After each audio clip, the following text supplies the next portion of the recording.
আসসালামু আলাইকুম প্রিয় শিক্ষার্থীরা। ব্যবস্থাপনা তৃতীয় বর্ষের কোম্পানি আইন এবং চতুর্থ বর্ষের কর্পোরেট আইন প্রয়োগের খুবই গুরুত্বপূর্ণ একটি অধ্যায় হলো স্মারকলিপি এবং সংবিধি। আজ স্মারকলিপি এবং সংবিধি নিয়ে তোমাদের সাথে আলোচনা করা হবে এবং আলোচনায় বাই ক্লাসে আজকে আমি যুক্ত হয়েছি ফৌজিয়া মমতাজ, প্রভাষক, ব্যবস্থাপনা বিভাগে। তো এখন আমরা দেখি স্মারকলিপি এবং সংঘস্মারক নিয়ে কি বলা হচ্ছে।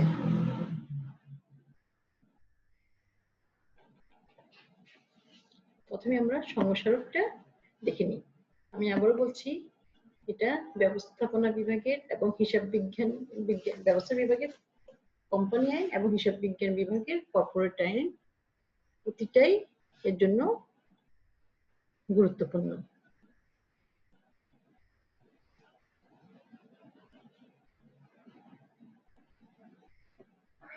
কোম্পানির মূল বিষয়াবলী উৎপন্ন করা হয়।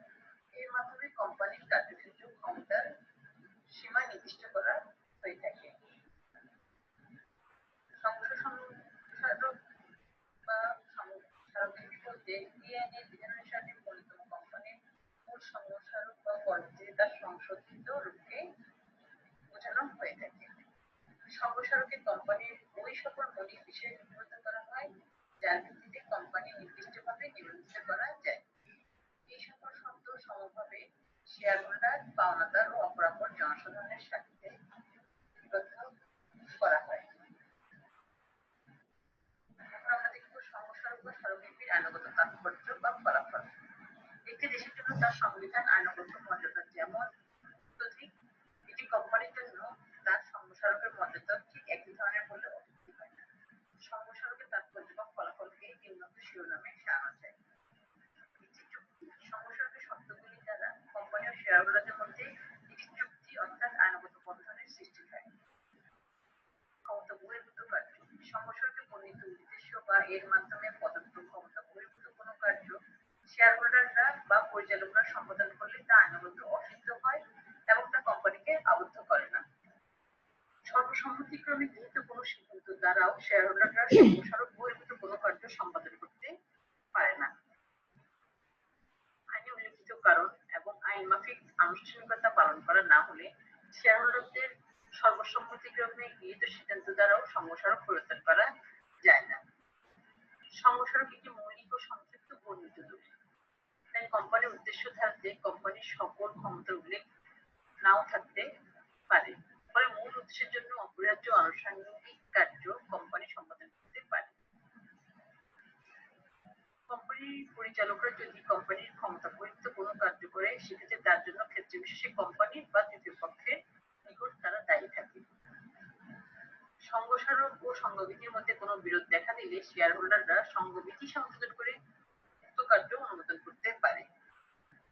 সংঘস্মারক একটি গুরুত্বপূর্ণ প্রকাশ্য দলিল, সুতরাং কোম্পানি লেনদেনের সকল পক্ষ তা অবগত আছে বলে ধরে নেওয়া হয়। সংঘস্মারক নিবন্ধন। সাধারণার্থে কোম্পানি নিবন্ধন বলতে নিবন্ধক কর্তৃক উদ্যোক্তাদের বরাবর নিবন্ধনপত্র ইস্যু করাকে বোঝায়। এরূপ পত্র ইস্যুর পূর্বে নিবন্ধক তার নিকট জমা দেয়া সংঘস্মারক ও সংঘবিধি নিবন্ধন করে তার কপি এর সাথে উদ্যোক্তাদের ফেরত প্রদান করেন। তাই সংঘস্মারক নিবন্ধন কোম্পানি নিবন্ধনেরই নামান্তর। নিবন্ধন হওয়ার জন্য যা যা করতে হবে তা হলো, প্রথমে নিবন্ধন পদ্ধতি। কোম্পানির সংঘস্মারক এবং তার সংঘবিধি থাকলে উক্ত সংঘবিধি রেজিস্ট্রারের নিকট দাখিল করতে হবে এবং দাখিল হওয়ার পর উক্ত বিষয়ে যদি তিনি এই মর্মে সন্তুষ্ট হন যে এই আইনের সংশ্লিষ্ট বিধানাবলী পালিত হয়েছে, তাহলে তিনি তা সমর্থন করবেন এবং দাখিল হওয়ার তারিখ হতে 30 দিনের মধ্যে তার নিবন্ধন কিন্তু করবেন। এবং যদি তিনি নিবন্ধন না করেন, তবে তার কারণ উক্ত মেয়াদের পরবর্তী 10 দিনের মধ্যে কোম্পানিকে অবহিত করবেন।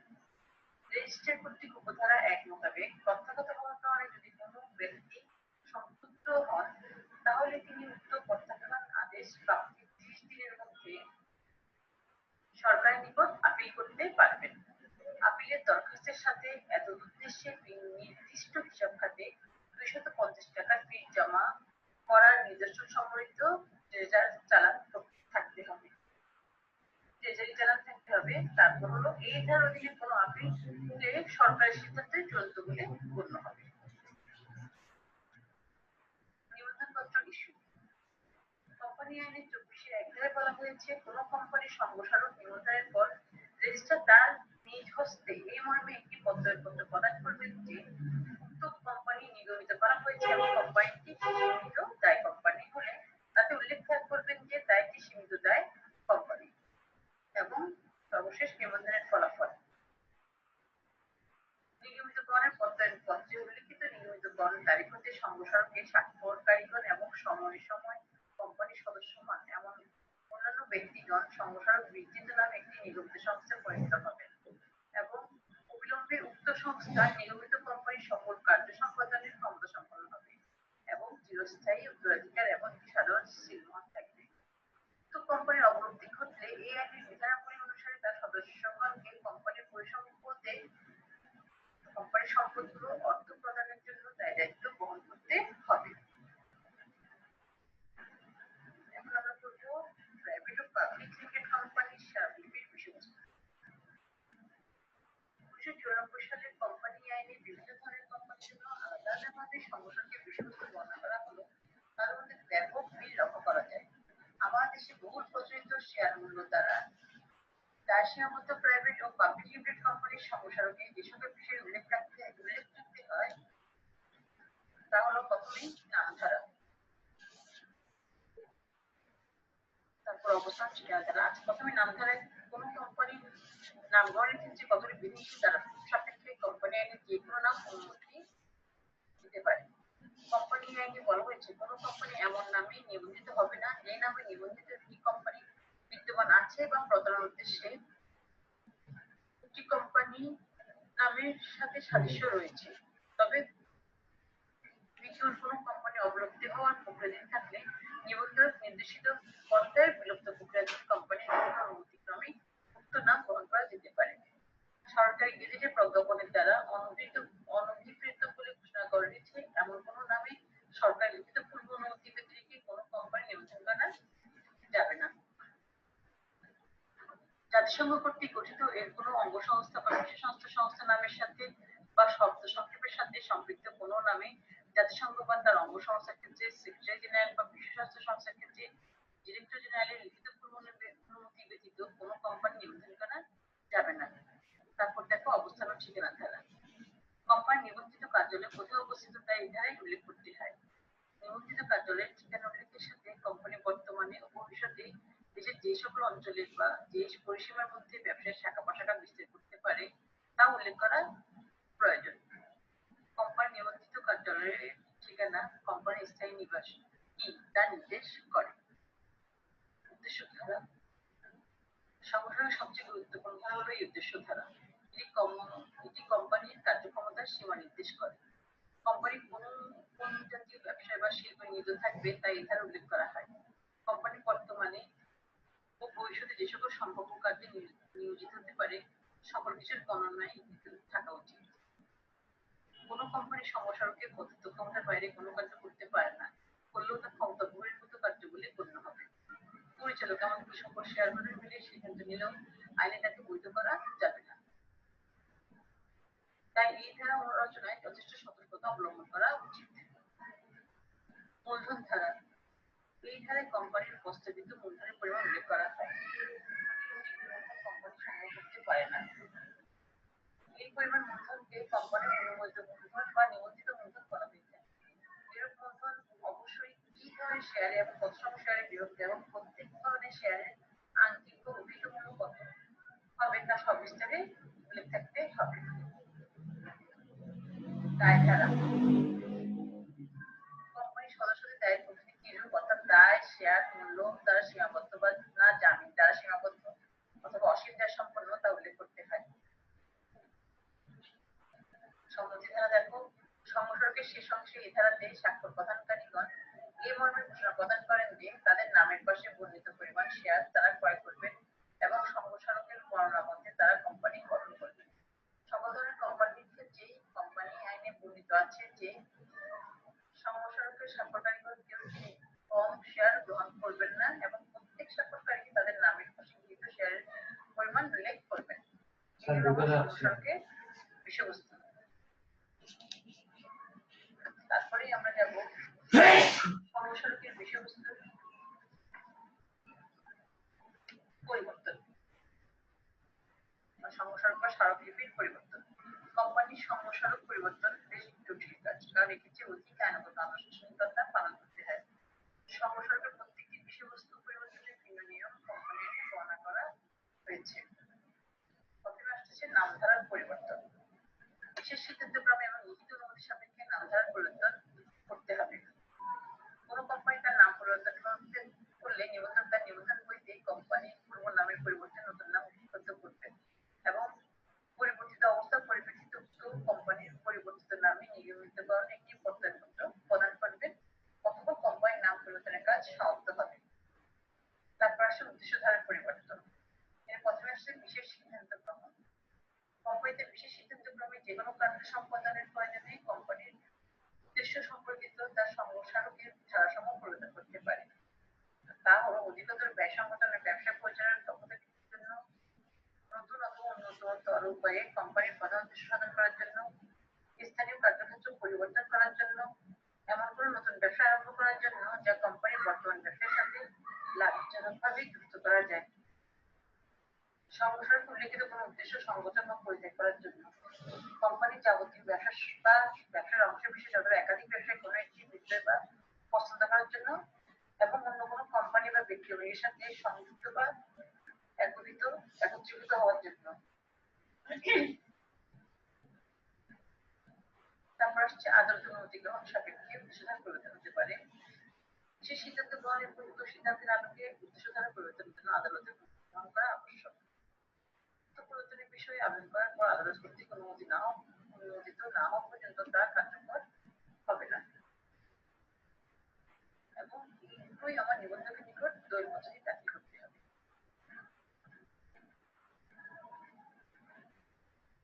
কোম্পানি আইনের প্রণেতা বলেছে যে কোম্পানি তার পরিবর্তিত সমসাময়িক মঞ্জুর কপি এবং আদালত কর্তৃক পরিবর্তন আদেশের সত্যায়িত নকল উক্ত আদেশ জারির তারিখ হতে 90 দিনের মধ্যে বা উদ্দেশ্যে আদালত কর্তৃক বর্ধিত সময়সীমার মধ্যে নিবন্ধকের নিকট দাখিল করবে এবং নিবন্ধক তা নিবন্ধনকৃত করবেন। তখন পরিবর্তিত সম্প্রসারকে উক্ত কোম্পানি সম্প্রসারক বলে গণ্য হবে। অবস্থান ও ঠিকানা ধারার পরিবর্তন। কোম্পানি অনুযায়ী সম্প্রসারকে বর্ণিত অবস্থান ও ঠিকানা ধারা পরিবর্তনে উদ্দেশ্য ধারার পরিবর্তনের ন্যায় বিশেষ প্রস্তাব পাস এবং আদালতের অনুমোদন লাভ করতে হয়। অতঃপর কোম্পানির সাথে সংশ্লিষ্ট সকল পক্ষকে এই বিষয়ে প্রয়োজনীয় বিজ্ঞপ্তি দিতে হয়। কোম্পানি আইনের 12-1 ধারায় বর্ণিত কারণসমূহ এরূপ পরিবর্তনের ক্ষেত্রে প্রযোজ্য হয়ে থাকে। তবে একই হাইকোর্টের এখতিয়ারের অধীন শহরের মধ্যে বা স্থানীয় এলাকার মধ্যে ঠিকানা পরিবর্তনের ক্ষেত্রে ঠিকানা স্থানান্তরের 28 দিনের মধ্যে এই সম্পর্কে কোম্পানি নিবন্ধককে বিজ্ঞপ্তি দিলেই চলবে। মূলধন পরিবর্তন খেয়াল করো। কোম্পানির সম্পত্তিতে মূলধন ধারার পরিবর্তন সম্পর্কে বিধান থাকলে সহজেই কোম্পানির মূলধন ধারণা বৃদ্ধি করা যায়। প্রথম দেখি মূলধন বৃদ্ধি সংক্রান্ত নিয়ম। প্রয়োজনীয় সংখ্যক নতুন শেয়ার ইস্যুর মাধ্যমে শেয়ার মূলধন বৃদ্ধি করা যায়। শেয়ার মূলধনকে সামগ্রিকভাবে বা আংশিকভাবে একীভূত করে তাকে বিদ্যমান মূল্যমান অপেক্ষা উচ্চতর মূল্যমানের শেয়ারে বিভক্ত করা। পরিশোধিত শেয়ারকে সামগ্রিকভাবে বা আংশিকভাবে স্টকে রূপান্তর এবং পুনরাবৃত্ত স্টককে যে কোনো মূল্যমানের পরিশোধিত শেয়ারে রূপান্তর করা যায়। তারপর আসি আমরা মূলধন হ্রাস সংক্রান্ত নিয়ম। কোম্পানি আইনের 59 ধারায় বলা হয়েছে যে শেয়ার দ্বারা সীমিত দায় সম্পন্ন কোম্পানি তার সংবিধি ছিল আমার সম্প্রসারণ সম্পর্কে আলোচনা সম্পর্কে এবং সংবিধি সম্পর্ক জেনে রাখবে। আশা করি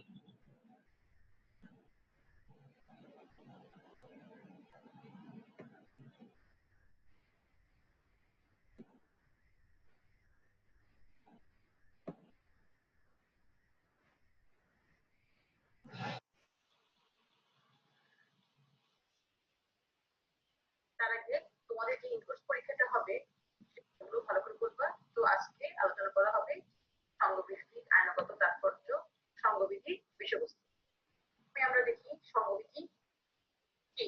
সংবিধি বা পরিমাণ নিয়মাবলী হলো কোম্পানির দ্বিতীয় গুরুত্বপূর্ণ দলিল, যার মধ্যে কোম্পানির আভ্যন্তরীণ পরিচালনা সংক্রান্ত যাবতীয় নিয়ম নীতি লিপিবদ্ধ করা হয়।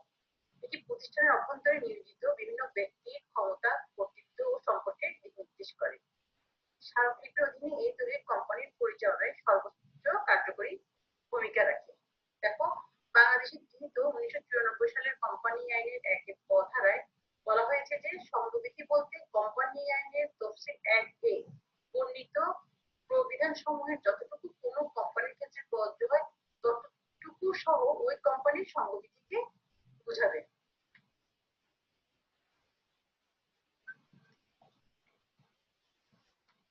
তারপর দেখো সংবিধির নিবন্ধন। কোম্পানি নিবন্ধনের ক্ষেত্রে নিবন্ধকের নিকট জনকৃত সংঘস্মারক ও সংবিধি দুটি সবচেয়ে গুরুত্বপূর্ণ দলিল। সংঘস্মারক ও সংবিধি নিবন্ধন বিষয়ে কোম্পানির 23 ধারায় একত্রে বর্ণনা প্রদান করা হয়েছে।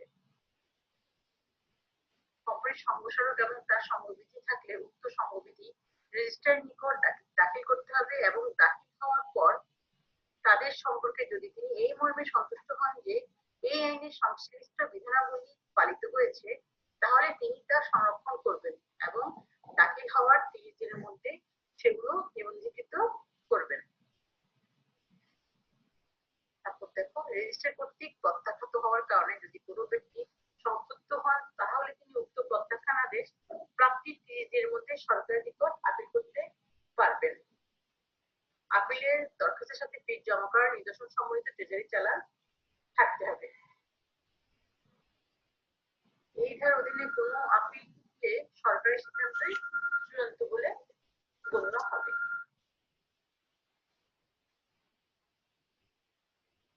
সংবিধি কোম্পানির অভ্যন্তরীণ পরিচয় সংক্রান্ত নিয়ম নীতি করে। সংঘস্মারকের অনুরূপ সংবিধি ও কোম্পানি নিবন্ধনের ক্ষেত্রে একটি অপরিহার্য দলিল হিসেবে গণ্য হয়। আইনগত তাৎপর্য শিরোনামগুলো হলো চুক্তি স্বরূপ। সংবিধি মূলত কোম্পানি এর শেয়ার ক্রেতাদের মধ্যে একটি চুক্তি স্বরূপ। নিবন্ধনের পর আইন অনুযায়ী ধরে নেওয়া হয় যে কোম্পানি ও এর সকল শেয়ার হোল্ডার একযোগে এর শর্তাবলী মেনে নিয়েছে, তাই উভয় পক্ষই এটি মেনে চলতে বাধ্য থাকে। প্রয়োজনে আইনের সাহায্যে শর্তাবলী প্রয়োগ করা যায়। মোকদ্দমা দায়ের। কোম্পানির কোনো সদস্য সংবিধি ভঙ্গ করলে কোনো শেয়ার হোল্ডার বা প্রয়োজনে কোম্পানি অপর পক্ষের বিরুদ্ধে সংবিধি ভঙ্গের অভিযোগে মোকদ্দমা দায়ের করতে পারে। কোনো শেয়ার হোল্ডার সংবিধি বিধান অনুযায়ী কোম্পানিকে অর্থ প্রদানে ব্যর্থ থাকলে অর্থ প্রদত্ত না হওয়া পর্যন্ত তা কোম্পানির নিকট ওই শেয়ার হোল্ডারের দায় বলে গণ্য হবে। সংবিধি একটি প্রকাশ্য দলিল, কোম্পানির সাথে লেনদেনে লিপ্ত প্রত্যেক ব্যক্তি কোম্পানির এই দলিল সম্পর্কে অবগত আছে বলে ধরে নেওয়া হবে। এবার দেখি আমরা সংবিধির বিষয়বস্তু। সংবিধি হলো কোম্পানির দ্বিতীয় অত্যন্ত গুরুত্বপূর্ণ দলিল, যার মধ্যে কোম্পানির দৈনন্দিন আভ্যন্তরীণ কার্যকলাপ পরিচালনা সংক্রান্ত যাবতীয় বিষয় লিপিবদ্ধ থাকে। সংঘস্মারকের অধীনে এই দলিল কোম্পানির আভ্যন্তরীণ পরিচালনার দিক নির্দেশন ভূমিকা পালন করে। 1994 সালের কোম্পানি আইনের 18 ধারা অনুযায়ী শেয়ার দ্বারা সীমিত দায় সম্পন্ন কোম্পানি এই আইনে বর্ণিত সংবিধি নমুনা তফসিল 1 গ্রহণ করতে পারলেও সীমাহীন দায় সম্পন্ন কোম্পানি ও প্রতিশ্রুতি দ্বারা দায় সীমাবদ্ধ কোম্পানির ক্ষেত্রে স্বতন্ত্র সংবিধি তৈরি ও কোম্পানির নিবন্ধনের ক্ষেত্রে তা নিবন্ধকের নিকট জমাদান বাধ্যতামূলক। কোনো কোম্পানির সংবিধিতে যে সকল বিষয় অন্তর্ভুক্ত হওয়া উচিত সেগুলো হলো দৈনন্দিন কার্য পরিচালনা। কোম্পানির দৈনন্দিন কার্যাবলী কিভাবে পরিচালিত হবে সেই সংক্রান্ত নিয়ম নীতি সংবিধিতে লিপিবদ্ধ করা থাকবে। পরিচালক সংক্রান্ত নিয়মাবলী, অর্থাৎ পরিচালকদের সংখ্যা, পরিচালক নিয়োগ পদ্ধতি, প্রথম পরিচালকদের নাম, ঠিকানা, পেশা, পরিচালকদের যোগ্যতা সূচক শেয়ার, পরিচালকদের দায়িত্ব, কর্তব্য, অধিকার ও ক্ষমতা, পরিচালকদের অবসর গ্রহণ, দায়িত্ব অব্যাহতি, পদচ্যুতি বা বহিষ্কার সংক্রান্ত নিয়ম ইত্যাদি ও সংবিধিতে লিপিবদ্ধ থাকবে। প্রতিষ্ঠান নিয়োগ সংক্রান্ত নিয়মাবলী, অন্যান্য কর্মকর্তা প্রতিষ্ঠান নিয়োগ সংক্রান্ত নিয়মাবলী, যেমন ব্যবস্থাপক ও সচিব নিয়োগ পদ্ধতি, সলিসিটর, দালাল ও অবলিকদের নাম, ঠিকানা, পেশা, ব্যাংকারের নাম ও ঠিকানা, হিসাব নিরীক্ষকদের নাম ও ঠিকানা, ম্যানেজিং এজেন্ট থাকলে সেই সংক্রান্ত নিয়ম ইত্যাদি। তারপর আসছে আমার শেয়ার মালিক সংক্রান্ত নিয়ম। বিভিন্ন শ্রেণীর শেয়ার মালিকদের ক্ষমতা, অধিকার ও দায়-দায়িত্ব, শেয়ার হোল্ডারদের পারস্পরিক সম্পর্ক, অধিকার, মূলধন সংক্রান্ত বিষয়াদি, যেমন অনুমোদিত মূলধনের পরিমাণ, মূলধনের শ্রেণীবিভাগ ও পরিমাণ, ন্যূনতম মূলধনের পরিমাণ, মূলধন রাজনীতির নিয়মগুলি ইত্যাদি। শেয়ার সংক্রান্ত নিয়ম, মোট শেয়ারের সংখ্যা, শ্রেণীবিভাগ, প্রতিটি শেয়ারের মূল্য, শেয়ার বিক্রির পদ্ধতি ইত্যাদিও থাকতে হবে সংবিধিতে। সভা সংক্রান্ত নিয়ম যেমন বিভিন্ন ধরনের সভা আহ্বান পদ্ধতি, বিভিন্ন ধরনের সভা পরিচালনা পদ্ধতি, সভার ভোট গ্রহণ পদ্ধতি, বিভিন্ন ধরনের সভায় কোরাম সংক্রান্ত নিয়ম ইত্যাদি। নিরীক্ষণ পদ্ধতি দেখো, হিসেব কিভাবে বা কোন পদ্ধতিতে রাখা হবে তার নিয়ম ও এই নিরীক্ষণ পদ্ধতি। লভ্যাংশ সংক্রান্ত নিয়ম, অর্থাৎ লভ্যাংশ ঘোষণা পদ্ধতি, মুনাফা অংশকে মূলধনে পরিণত করার নিয়ম, মুনাফার অংশ উন্নত হবে স্থানান্তর সংক্রান্ত নিয়ম। তারপর কোম্পানি বিলয় সংক্রান্ত নিয়ম, যেমন কোম্পানি বিলয় পদ্ধতি, কোম্পানি অবসানের পর দায় সম্পত্তি নিষ্পত্তি পদ্ধতি। তাছাড়া সংরক্ষিত তবে সিস্টেমের ব্যবহার পদ্ধতি ইত্যাদি। কোন পাবলিক লিমিটেড কোম্পানির ক্ষেত্রে উপরোক্ত সকল বিষয় সংবিধিতে অন্তর্ভুক্ত করা হলেও প্রাইভেট লিমিটেড কোম্পানির ক্ষেত্রে সকল বিষয় অপরিহার্য বা সংশ্লিষ্ট মনে করা হয় না।